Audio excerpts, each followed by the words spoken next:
2016, one newspaper alone, the Daily Express, did over 70 anti-migrant front pages. In this episode of Telltale Stories, we take a stand against news articles that incite hatred and explore how brands and their advertisers could do more to avoid inadvertently funding hateful and socially damaging content. Repetition is an incredibly strong persuader. The more you hear it, the more you believe it to be true.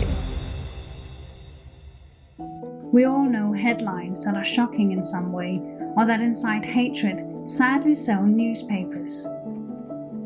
Richard Wilson attempted to address the issue and set up the campaign group Stop Funding Hate, which directly asks brands to stop advertising in the tabloid newspapers that effectively fund hate.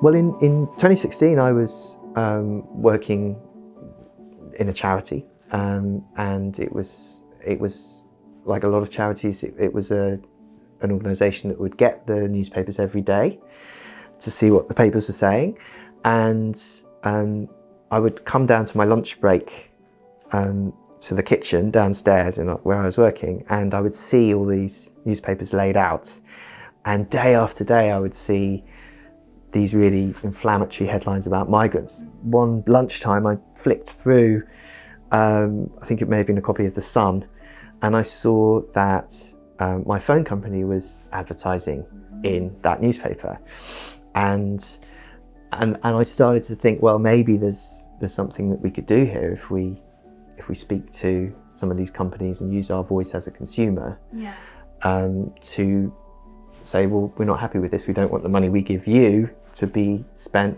funding headlines like that. And I just put a question out in one of the discussion groups on Facebook that was popping up at the time, and said, well, how about we see if we can get a campaign together to encourage advertisers to pull out of some of these newspapers. And immediately it got a really positive response. And in a short space of time, a couple of hundred people, I think, joined that group.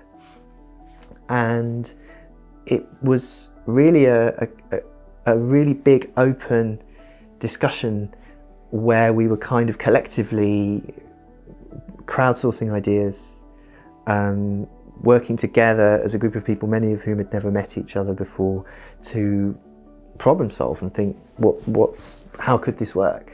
That was really interesting, because out of that came ideas that I and my fellow co-founders would never have thought of. We heard from people with experience that we didn't have.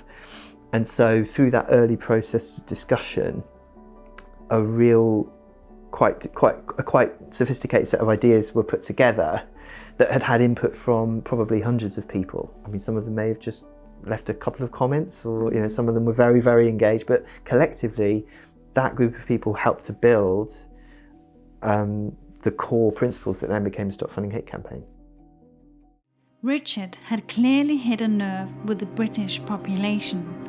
Within just 3 days, the Stop Funding Hate Facebook page received 50,000 likes, and their campaign video was viewed 6 million times. The campaign had gone viral. What we've seen is that there's a global movement that's emerged based on that very simple idea that if I'm a customer, I have every right to talk to the companies I shop with about where they advertise, and if they're advertising with media that is targeting people like me, or people from people I know, or just if I'm just concerned about hate speech, I've got every right to let them know. I think all of us have power as consumers to influence the companies that we shop with. And for me, that's the really big lesson of the campaign. There's the phone in our pocket has the power to help change the world in a way, because companies care what their customers think. It's very well to have all these likes and people watching the video, but what tangible effects did it actually have? One of the most striking changes is that we're just not seeing those anti-migrant front pages every day, every week in the way that we were in 2016. I think in 2016, one newspaper alone, the Daily Express, did over 70 anti-migrant front pages. This year, it's gone down to 0.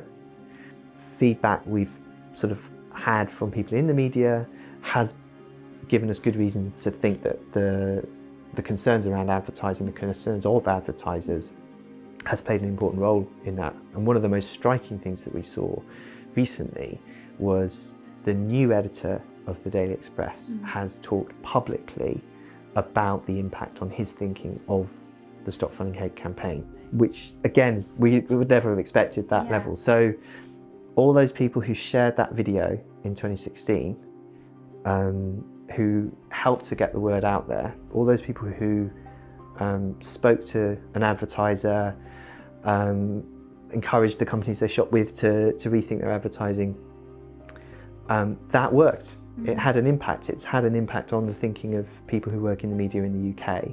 It has had an impact on advertisers. And as a result, we've seen a reduction in those really inflammatory anti-migrant front pages. That said, there's a long way to go.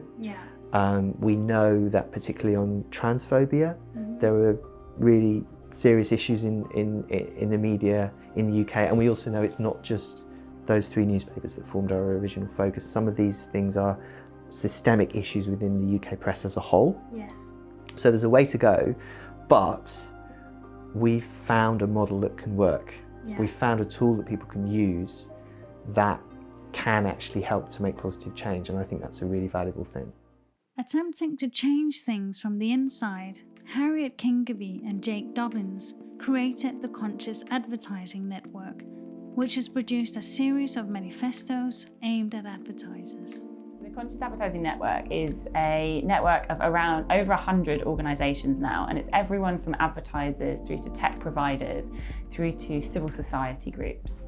And the idea is that we want to, well, our mission essentially is to make sure that the principles of all our 6 manifestos are embedded across all RFPs, so request for proposals in normal English, that go out. And the idea being that actually it's the advertisers' money that's being spent to deliver this advertising, and therefore they should want to know where is it going, what's it funding, and how can it be doing better. So with that, these 6 manifestos lay out what we call an achievable leadership position, and it's in 6 areas where we think that advertising can do better. So an achievable leadership position for us is something that is essentially, it's not ridiculous. It's not something that a company might have to work 10 years to get to. It's a position whereby if an organisation changed some of its practices and thought consciously, started to make conscious decisions about certain things, we feel like could be achieved. And some organisations, it might take them a couple of years. Some organisations might look at, might audit themselves and think, actually, I'm almost there. But it is about moving the industry on, and it's about creating a better hygiene standard, I suppose, for the way that things are done. So that's essentially what we classify it as. Would you say it's essential for organisations to hire someone to look after the conscious side of advertising? I don't know if it's one person's job. I think it's everyone's job within an organisation to think about this and to think about their role within the digital and the supply chain and the wider advertising ecosystem.